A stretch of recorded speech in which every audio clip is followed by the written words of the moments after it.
Sally Tierney, the owner of Clear Path Forward, an advocacy investigation firm in Virginia, and I love listening to the PI Perspective podcast because Matt interviews so many investigators that bring their unique expertise to the show. I've learned so much from them and look forward to every single episode. Thank you, Matt. The Campbell Group has teamed up with PI Perspectives to offer listeners top-notch, affordable insurance solutions. Private investigators can get insurance for their business for as low as $305 per year. Apply now at piperspectivesinsurance.com and receive a quote back within 24 hours. Do you enjoy our podcast and the guests we bring you? Since 2019, Matt and his team have done their very best to give you amazing shows each week. If you feel like our show has helped you to be a better investigator, or maybe even inspired you to become an investigator, please let us know. We're looking for testimonials. Drop Matt an email with a recorded 20 to 30 seconds of you talking about this podcast. You can also email him something verbal about the website. His email is matthews@satellitepi.com. And if you really feel blessed for having this content, consider supporting Matt and our show by joining Investigator's Toolbox. You really have to see version 2.0. And at just 49 cents a day, it's a no-brainer. Now let's jump into this week's episode. Welcome to PI Perspectives. This week we begin our annual look into the OSMOSIS conference. Today's first guest is Jeff Tiegs. Jeff is the founder of Skull Games. This is a competition to rescue missing and exploited children through OSINT. Jeff's topic at OSMOSIS is the 5 S.O.F Truths and OSINT. This episode will give you a sneak peek, so please welcome Jeff Tiegs and your host, private investigator Matt Spaier. And welcome everyone to this segment of PI Perspectives, the OSMOSIS 2023 edition. Today, I'm really excited to welcome Jeff Tiegs to the program. Jeff does a really special thing.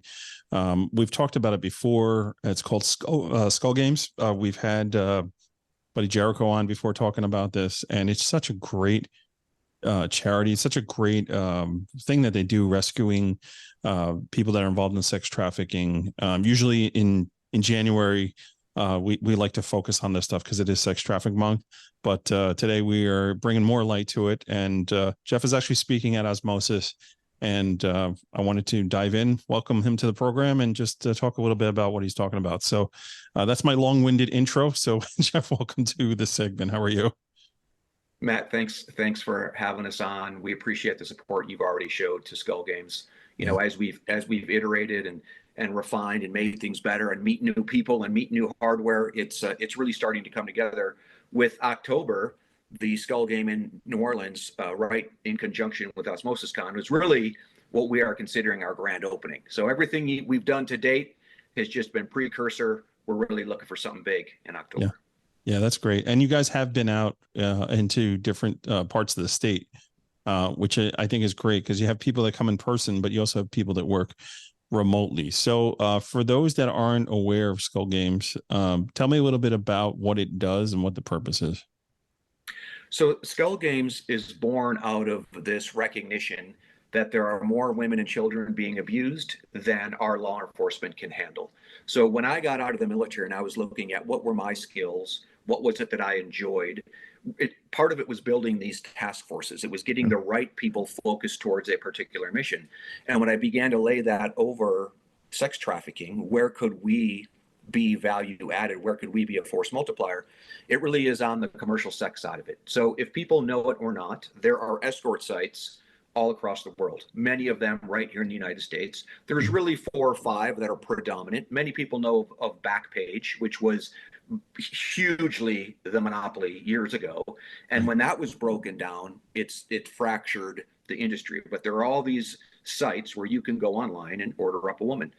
And the women, some of them are minors because they're being exploited, manipulated, and they're easier to control. Not that there's a huge market for these younger women. That's pedophilia. That's a whole nother segment of the market that we do look. It's another show. Yeah. But in the commercial underground sex industry, there's 150,000 new ads a day. At any given time, there's 3 million ads out there. and we don't know who these women are, and we don't know who their exploiters are. So we've democratized this idea of identifying these victims and who might be exploiting them, and pushing that information to law enforcement as a lead, as a tipper. So when they decide that they're going to go out and conduct an operation to offer this young lady a new path to freedom and some resources to alter the course of her life and put away that predator that's been exploiting her, they've already got 2-3 steps into the game where they can be much more effective. Sure. Sure. Yeah. So, and for those that don't know, you come from a special forces background, right? I do. Yep. Serving in the Army, and such a great career. And there's certain things that you learn. There are certain techniques, special, I guess the methodology of doing things, right? And I think that's what you're teaching about at OSMOSIS. You're going to cover some of those truths and ways of doing things, right? Yeah. So I joined the military right out of high school. I was 17 years old. So I largely grew up in the special operations community. And at first it was just kind of an adventure for me. And then I had a break in service and went to college and came back in. And it really became my profession. And the profession of building these teams and understanding what is the technology out there, and operations and intelligence fusing all this. And when you're in special operations, Army, Special Forces, it's all over the place. Things happen that you don't even recognize. And one of these things that was happening that I didn't recognize was somewhere along the line, is I couldn't even tell you how long it's been now, Matt. It's probably 15 years. Was they created these Special Operation Forces truths, these soft truths. I had nothing to do in developing them, but when I came across them, I thought it was remarkable. Okay. And when to apply the soft truths that fit to how we view special operations, it is absolutely a beautiful fit to take it over and lay it right on top of open source intelligence, and sure, that as a burgeoning profession in and of itself. Sure. No, it's great how it all kind of ties in, and the light bulb goes off, and you're like, wow, I can actually use this post-military career. I'm a big fan of special forces. My director of operations for my own business is special forces. And really? Yeah, he's great. Really, just that organization that he brings, and he's going to be there at OSMOSIS with me, which I'm really psyched. So good. Yeah, I told him, I'm like, you need to be in the room because there's gonna be a lot of people here that you're gonna want to network with. Yeah, he's a great guy. He got out maybe 5 years ago, kicked around with a couple other companies, and then I was able to convince him to kidnap him, do whatever, to come work with me. So obviously, you've got this track that you're bringing here. What do you think that you hope that people that sit in on your training, like, what do you want them to walk away with? Really, it's the top bullet, the top truth of the soft truths, and I didn't change it at all to apply it to OSINT. Is humans are more important than hardware. Right. I think as we look at technology, we look at AI, we look at machine learning, we look at vast amounts of data, and we're building all of this software and all of these applications to sort through that data and all of that. All of that pales in comparison with the human. Mm-hmm. I'm not one of these guys who's worried about AI taking over the world, right? Because they don't have that sentience, they don't have that relationship. Allegedly, and that right. Human being, that human computer is faster and oftentimes more accurate than anything that can be automated. People forget that computer is recalling information that a human put into it. And one of the pieces that we're really proud of with Skull Games is it's our Survivor Hunter program, which I know you were able to witness some of that. Yeah. So amazing. We have women that have come out of the illicit commercial sex industry, and now they're hunters. And what they're able to see when it comes to facial recognition and identifying brands and tattoos and verbiage and acronyms and all this type of stuff is way faster than a computer. So to harness technology with the human, that is the beauty of it. And I think as open source intelligence is working to establish its standards within the fields of different types of intelligence, they can never lose focus on the human aspect of it, because that is the thing that will always be your cutting edge advantage. It isn't the piece of software itself. Sure. Yeah, and there's always going to be that human factor, right? Yeah, I think it's why we all can feel safe that we're going to have jobs. I know that was one of the concerns with AI when it first started like gaining some steam, especially in the intelligence community. People were like, oh crap, like, do we really have to worry about whether or not we're going to have a job? But you're seeing the liabilities here, where it's pulling things and it's saying things that aren't factually correct. Right. I recall recently just reading an article about some case briefings, right? The attorney had, there was some litigation going on and they had a memo of law where they cited like 3 different cases and using chat GPT, and it was completely false. Like those 3 cases don't exist. And, thankfully the clerk for the judge was like, let me check on these. And it was found to be completely false. And, the judge wrote a strong opinion about it and said, hey, shame on you. Don't let it happen again. But if anyone does this again, it's sanction time. Right. So, it's great that we have these tools, but that human element is always going to be there. It needs to be there. There always has to be a set of eyes on everything for sure. Skull Games, how long has it been? I'm sorry. Skull Games, how long has it been around? So we're going on about 18 months. So it was January of, what would that be? 2022 was when we launched the first event down in Tampa. That was in conjunction with Buddy Jericho. And I think we had about 6 people playing. And then this last one was in New Jersey at Hetherington Group with Cynthia Hetherington. And we had 50 people in person and another 50 people playing remotely. So in the course of a year and a half, it's grown exponentially. And we think we're probably going to stabilize at a couple hundred in person, a couple hundred playing online, because that'll get a little bit unwieldy. But what's interesting, what you just did, Matt, unbeknownst to you, was we just rolled right into the second truth of S.O.F, the S.O.F truth, which is quality is better than quantity. So that, so when we started with just a handful of people and we began to expand, you reach a breaking point of where quantity is the answer, right? Like if you're building something, a lot of bodies is what you need initially, to stand all that stuff up. As it gets more complicated, as it gets more sophisticated, it's not just bodies and elbow grease. It's the right people. So from 6 to 100, we're at that breaking point where now the quantity is outweighing the quality, and it forces us to go back a little bit, look at our pipeline. Who are we recruiting? Who are we assessing? Who are we bringing into Skull Games? What does our training look like? And that's the ebb and flow that we're going to be playing with over the next year.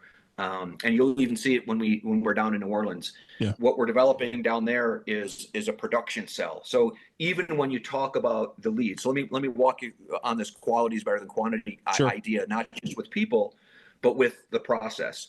So before we host a Skull Games event, we will scour these escort ads in these cities that the law enforcement is participating with us.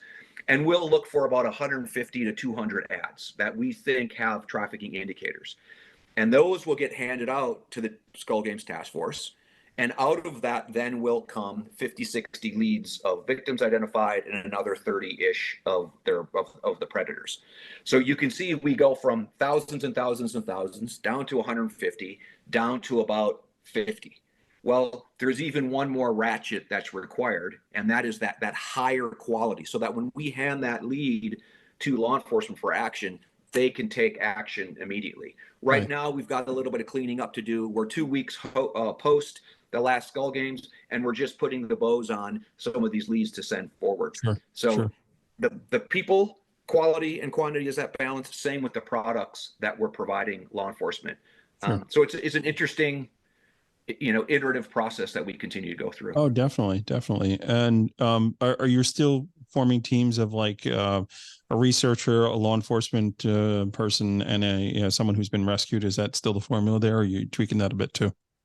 No, that's the core formula. So on each team, we've got a team leader that's experienced and been to a bunch of the different events.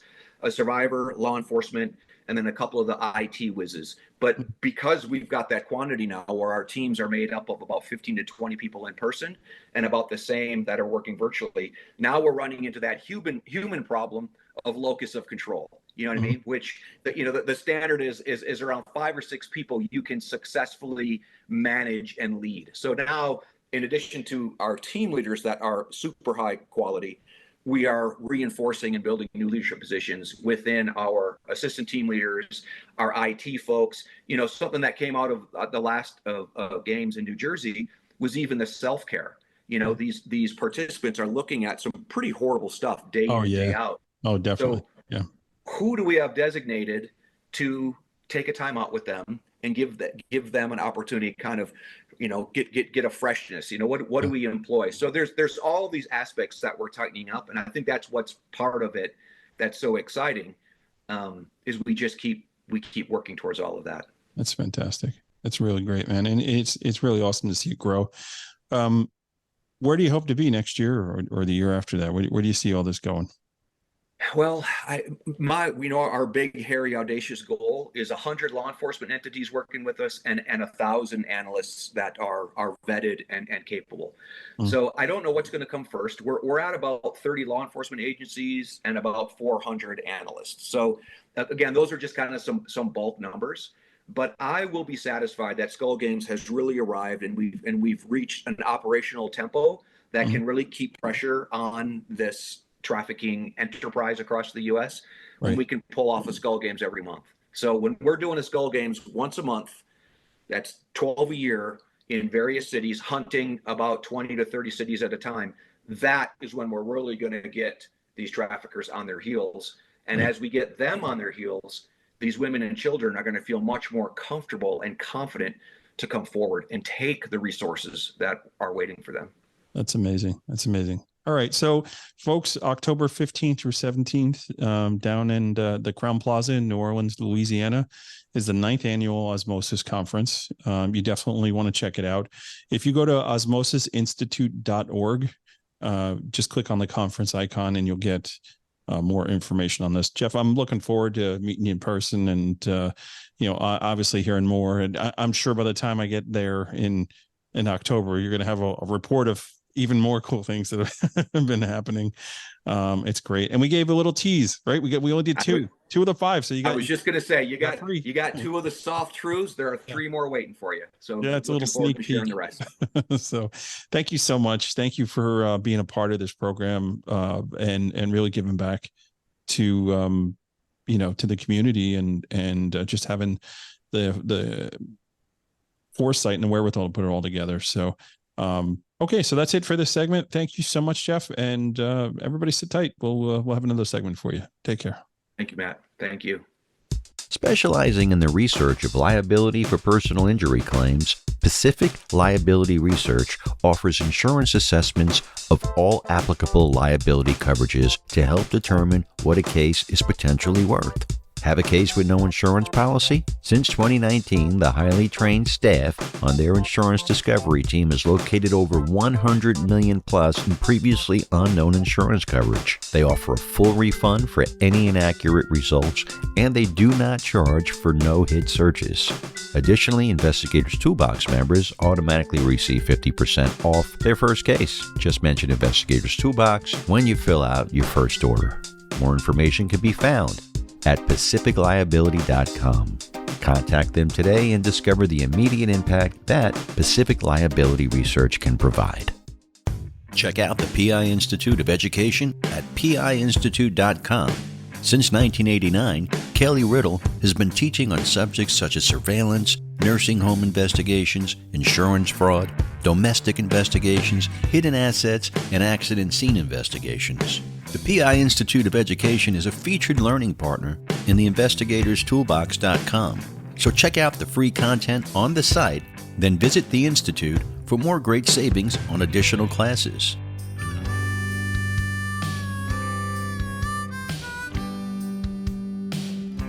Let's jump into our next segment, we're welcoming OSINT Combines Chris Poulter. Chris is an OSMOSIS veteran, but he's bringing a whole new teaching this year. His topic is OSINT capability development, more with less. And welcome to the next segment of PI Perspectives, the OSMOSIS edition. Today we're going a little bootleg, trying to figure out and line times up because our guest is somebody who's not in New York with me.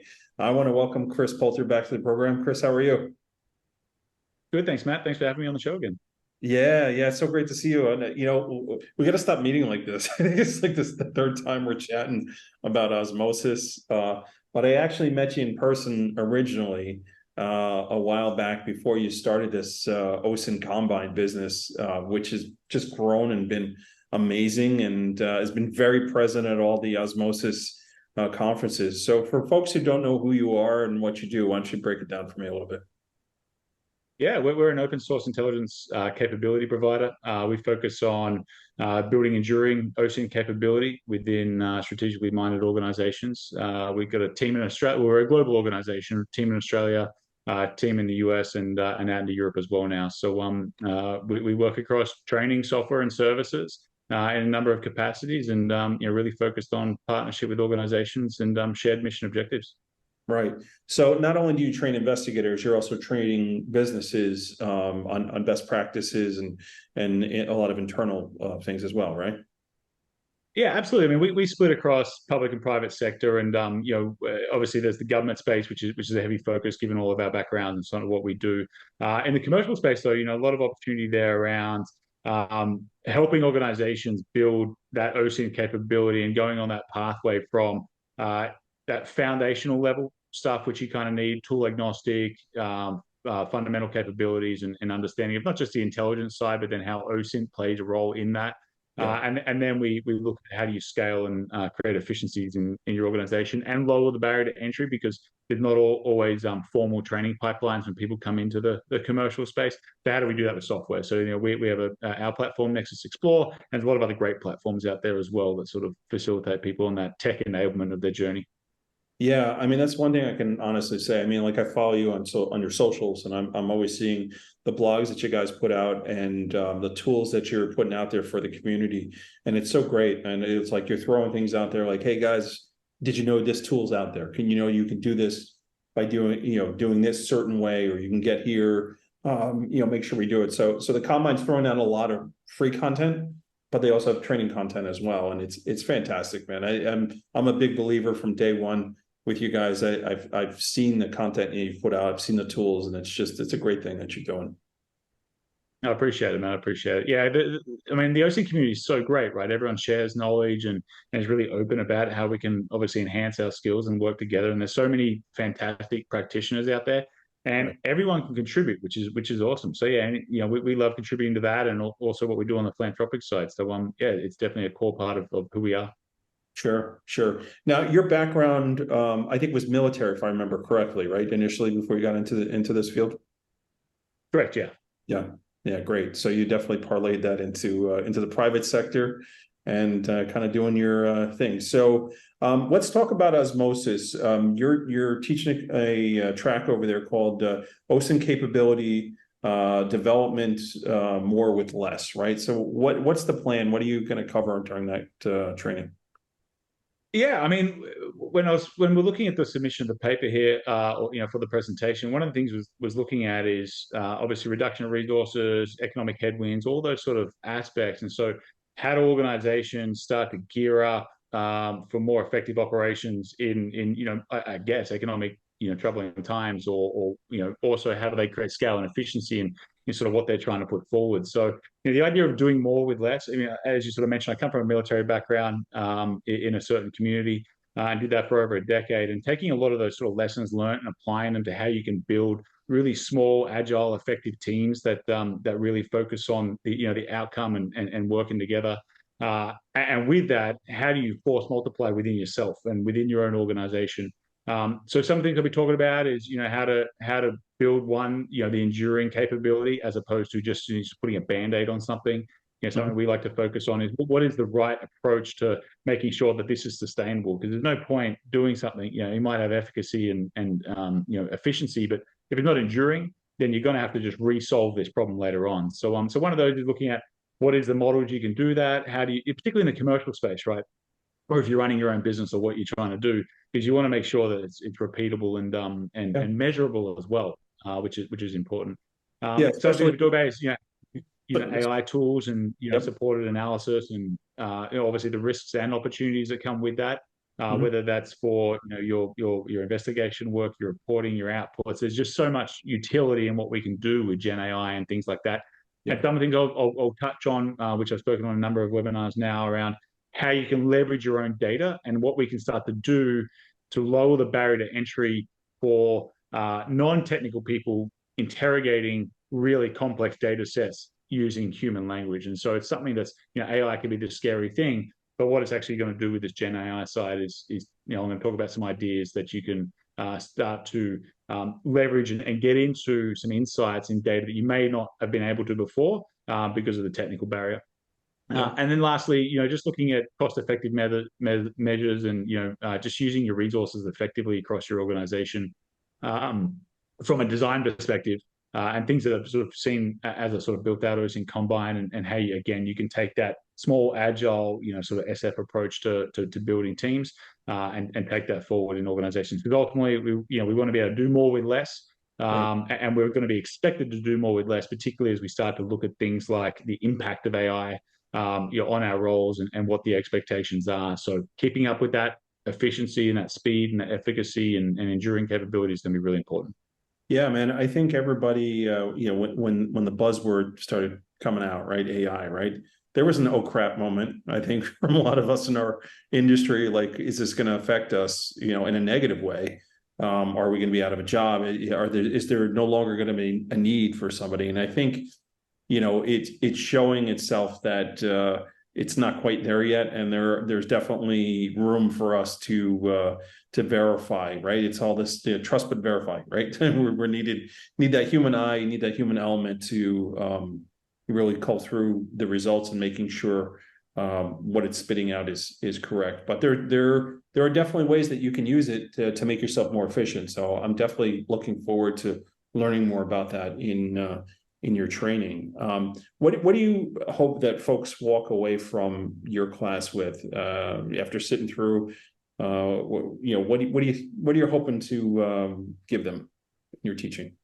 I think the biggest thing is, to your point there, around these new emerging technologies are going to be supportive in nature, and they are supportive, depending on how you use them. So hopefully some ideation, spark some ideas and some thoughts into how people can apply them in their organization and walk away with an understanding of, if I'm going to build, if I want to have an enduring capability versus, putting out spot fires, how much thought and depth needs to go into that and how we can model that effectively. And again, to your point, highlighting the importance, so when people are walking away, highlighting the importance of the analyst in today and the future world. Like the analyst is going to be more important than ever because of the ability and the requirement to verify information effectively. That's going to be a lot of it, sort of computer and AI generated. So it's emphasizing that we can use those tools to create scale and efficiency and help us, get down the road faster. But the requirement to verify and ensure efficacy of what we're putting forward means that the human in that process is more critical now than it ever has been before. And so looking at when you're building organizations, and the so what of that is when you're building out your organizations, walk away with an understanding of making sure we value people, because people are always going to be the center of the organization. But then how do you invest in them to make them the most effective for what you need to do as you sort of, do more with less, I guess. Yeah, I mean, it kind of touches on the theme from last year with OSMOSIS, which is pretty much methodology, right? The tools are always going to change, but having your processes and procedures on how to do things, learning the correct way to actually create that flow chart as opposed to using that particular tool. I think this is one further year into all this and continuing to learn how to do it. And we've seen, right, the buzzword last year is metaverse, right? Everything's going into the metaverse. Then you see the metaverse is dead. Now everything's in AI. So it is changing, right? The platforms are coming and going and putting these procedures in place and having tools like the OSINT Combine to help you get there and sustain. I keep hearing that theme over and over from you, right? Sustainability, right? You don't want that one job and out. You want to be known as the problem solver for the next problem that comes out, right? And that's how you get ahead in the game and how you stick around in the game, right? Absolutely, yeah, absolutely. And like I said, I mean, the OSINT environment changes so quickly. Being adaptable to that, and yeah, a key part I will speak about is the adaptability of the analyst to pivot when new platforms come out and tools can't solve those problems. And so, yeah, no, you're right. It's gonna be a fun talk. I'm looking forward to it. I'm definitely looking to it. I love when you come and chat. I always tell people like Osmosis is usually like the one conference you're not going to find me outside during the talks. I usually sit in all of them because I want to know what's going on. I want to know what the latest things are, and they're always in fun cities, but the training is always like it's well worth it to learn about things, even things that I don't do. I just want to know who can do them. And what cool tools are out there to solve problems, right? We all like to be problem solvers. That's why we got into this business. So, again, Absolutely. thanks for you coming on board, Chris, and giving us a little sneak peek of what you're going to be talking about. And I encourage folks to go check out the Osmosis conference. It's going to be in New Orleans this year, and it's going to be a good time. So, Chris, thanks again for your time. I appreciate it. Thanks, Matt. Appreciate it. Look forward to seeing you in New Orleans. All right. Take care. Are you drowning in fees with your current provider? IRB Search offers the highest quality data at the most competitive prices. Founded by investigators for investigators, IRB is tailored specifically toward helping you close your cases. We're currently offering PI Perspective listeners an exclusive 30-day free trial of our system. So simply go to irbsearch.com and apply using the promo code PIP30 to claim this promotion. So we are talking about Crosstracks. Crosstracks is a sponsor for Investigators Toolbox and PI Perspectives. We've got Steve Mason here. Steve's been a longtime client of Crosstracks. Tell me the benefits of case management. For me, it's basically being able to keep track of every single thing that's going on with the case, whether it's notes, documents, sending or receiving new case information, because clients can create custom logins, securing the data. From a business perspective, it's really the easiest way to maintain your data, to access your data anywhere. I mean, you can be on vacation and pull up a case note remotely, securely. Even just tracking how many cases you've worked for a certain client, how much money you billed them. I mean, there's so many tools that I really don't know how you can get by without a case management system like Crosstracks. Yeah, definitely. And they are SOC 2 certified, which is important when you're working with insurance companies and protecting information that's readily available there. If you're looking to take your investigative company to the next level, you got to be organized. And the only way you're going to be organized is using a case management system. And for me, hands down, Crosstracks is the one to go with. So again, they are a sponsor of PI Perspectives and part of Investigators Toolbox. You receive discounts for using their services through both those platforms. So check it out today, and we'll talk to you guys soon. Take care. And we're back with the final segment this week. We are joined by Shadow Dragon's David Wells. David has an interesting class on keyword searches and how important it is the way you define your search. His topic is live or die by your keywords. Please welcome David Wells. And welcome everyone to the next segment of PI Perspectives, the Osmosis Edition 2023. Today we have David Wells with us. David's got a very interesting background. He's been doing OSINT for a very long time before people knew it was cool, before people even knew what OSINT was. David, I want to welcome you to the program. Oh, well, thank you very much. Yeah. I do want to address what you just said. Yeah, I've been doing OSINT for a while. I think even before OSINT was really a thing that a lot of people really thought about or were concerned themselves with. Probably my favorite story. So back in 2005, I'm doing this FTX. And interestingly enough, when you are a intelligence analyst, when you're back in the States doing the FTXs, you don't have your high side systems. You don't have all that other data to support, because really it's just a training exercise. So you've got the internet. And I remember this very distinctly. We had a sergeant major wanted us to make some maps of the area. Again, we don't have the high side systems. So what do we have? We had Google Maps. Right. So I took a picture, took a screenshot of the area, sent it to him, and his immediate feedback was, I don't want any of this Google Maps. BS, and he didn't say BS. So Right. we're kind of scratching our heads like, all right, what can we possibly do? Well, I kind of looked at him like, well, how does he actually know this is Google Maps? Well, there's a Google Maps watermark down there in the bottom right-hand corner. So I basically took the exact same image, got rid of that Google Maps watermark, gave it to me, didn't think twice of it. There you go.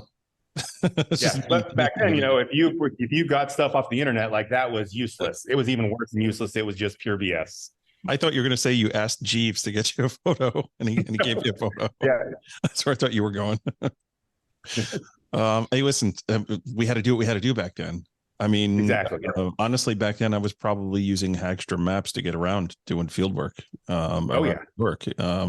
Just getting into that whole GPS thing and figuring out what that was about. So technology has definitely taken us for a ride here. Now it's all Chat GPT and AI, and this is the future. In such a short time, we got here, in the grand scheme of things, right? How we're doing. So you're talking about live or die by keywords in keyword searches, right? And this is something that I think like not a lot of people grasp how important that is, and really when you're running a search, being a specific, and then wildcarding when you need to wildcard or considering different things. So tell me a little bit about the class, what your plans are to talk about. Oh yeah. So kind of what you said, a lot of people don't really appreciate how important keywords are. And I'll tell you, with my own background, with the background of a lot of people I've trained in the past, they come from those places where they have access to that high side data. They have some sort of proprietary data. And to put it diplomatically, it makes them think they're smarter than they are.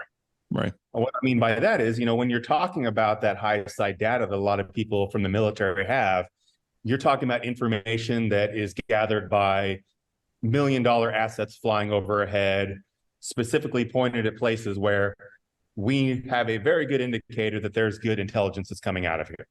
Or likewise, they've got an interrogator that is talking to somebody that was picked up on a site, and they know he's got good information, but also the interrogators are very skilled.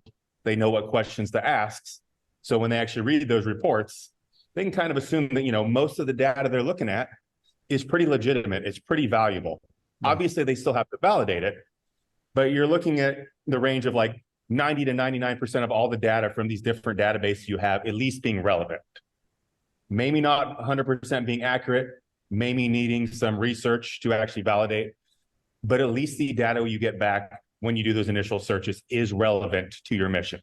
Right. Suddenly people flip to that OSINT realm, and they've got Google in front of them, and they interact with it in the same way they would that search bar with those classified databases.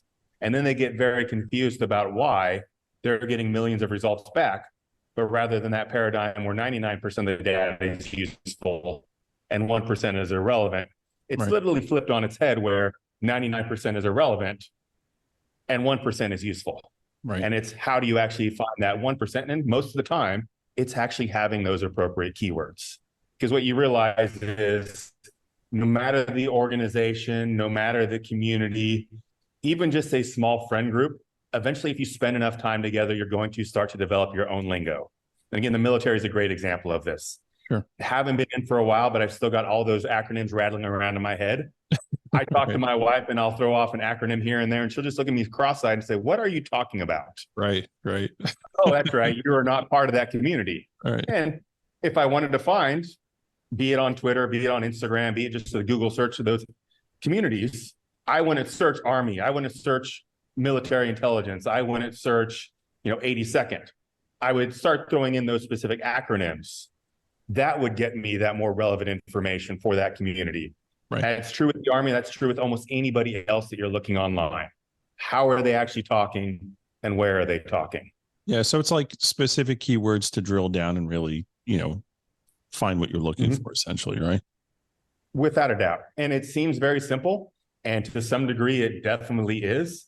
The problem is, I think people get sold a lot on the technology that is put in front of them.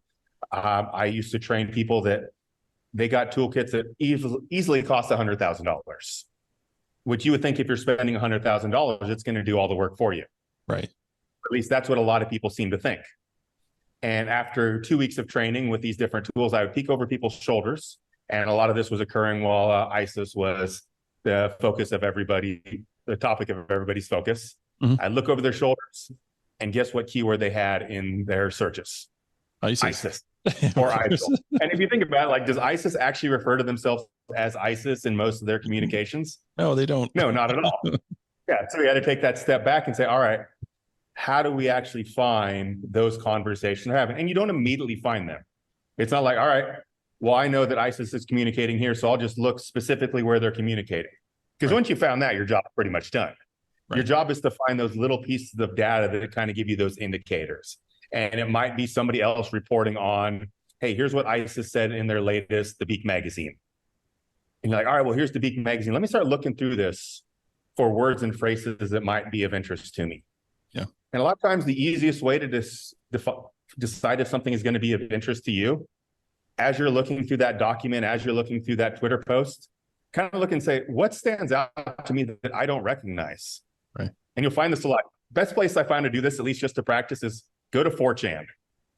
If you spend 5 seconds on 4chan and you are not a devoted 4chanee or devoted chan or whatever they call themselves, you're going to look through there, and within like 3 posts, you're going to find a series of words that you're like, what are they possibly referring to?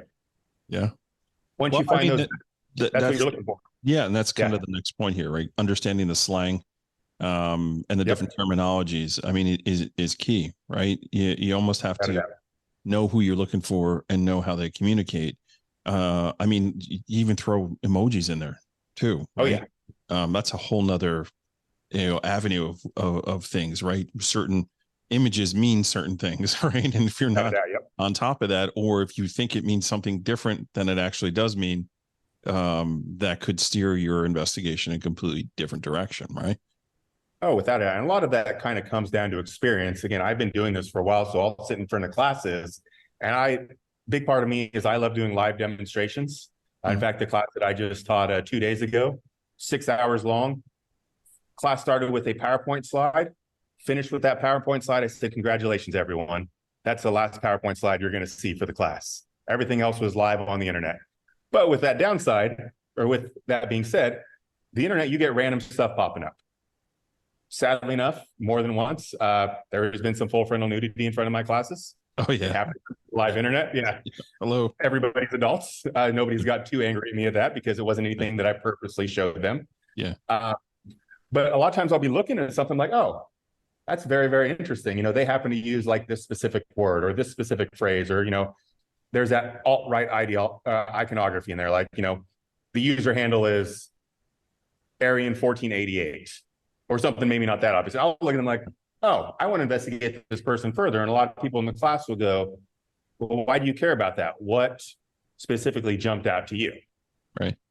And I have to take a step back and say, all right, well, it's important to me because I've been doing this for a while. And once again, I've learned to kind of identify that lingo, those quote unquote crypto Nazi sort of insignia that they're posting online. And as soon as I see it, I know that it's somebody I want to dig into further. Yeah. I think you're just beginning your investigation. A lot of it is learning that. I think a lot of these people, they generally think they're smarter than you, right? Oh yeah. Oh, look, I mean, I'm going to be creative and I'm going to put this, crypto type, thing in here where, only I know about it. Or, look how smart I am, right? I think you come across that a lot, and it's almost like the Riddler, right? Here's the bad guy here. Can you figure it out? What I'm really trying to say and really trying to do, right? It's a challenge. Yeah.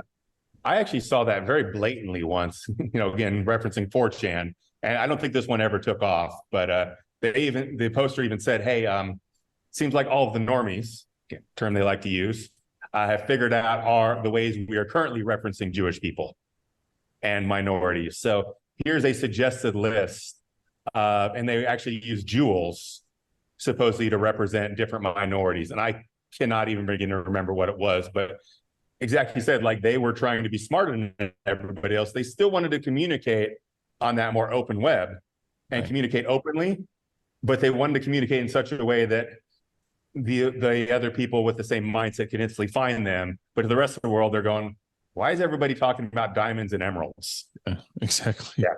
But as soon as you recognize, you're like, yeah, I know exactly what you're talking about. You are not as clever as you think you are. Right. There's only one Moriarty and he's dead. So let's leave it alone. Yeah, it's interesting. I think also throwing into the factor consideration that not everybody speaks English too, who you're looking at, right? And that's a whole nother factor too, different languages and understanding, if you're looking at somebody that speaks Arabic or another language, understanding exactly what you're looking for, right? Oh yeah, the language is definitely a big stopping block for a lot of people. Thankfully, we do have things like Google Translate, Bing Translate, and the dozen other translating tools that have become much better than they used to be. Sure.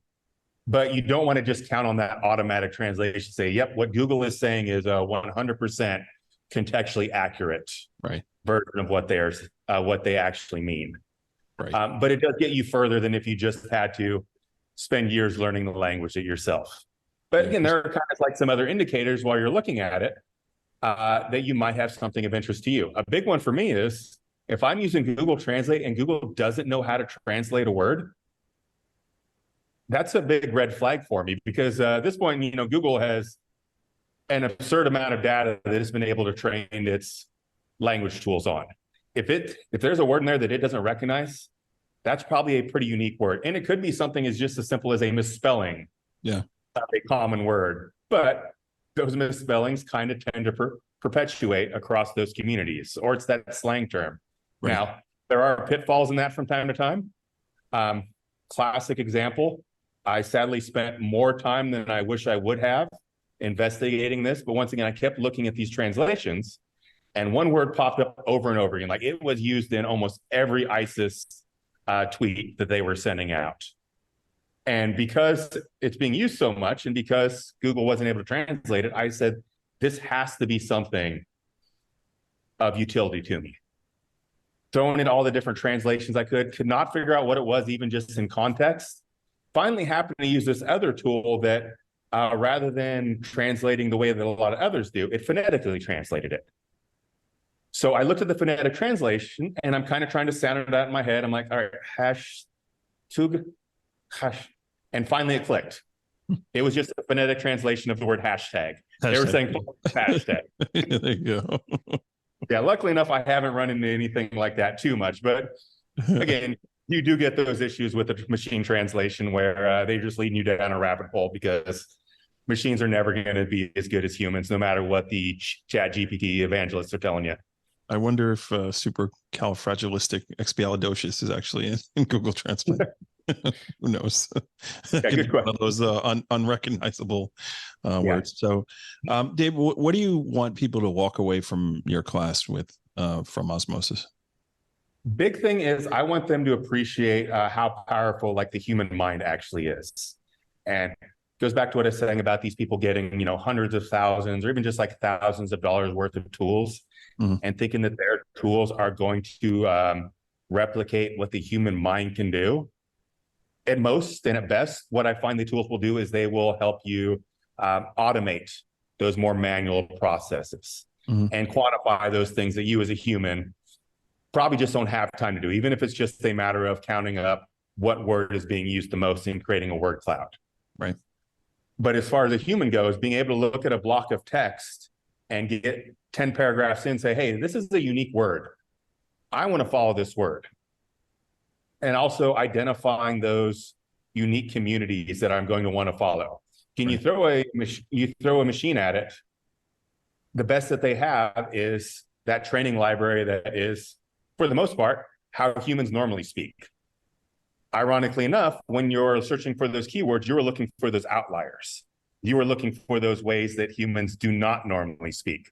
It's almost the opposite ways in which computers are usually trained, especially when you're talking about something like ChatGPT. Sure. And I know a lot of people would probably tell you, oh yeah, you can use ChatGPT to generate a list of keywords.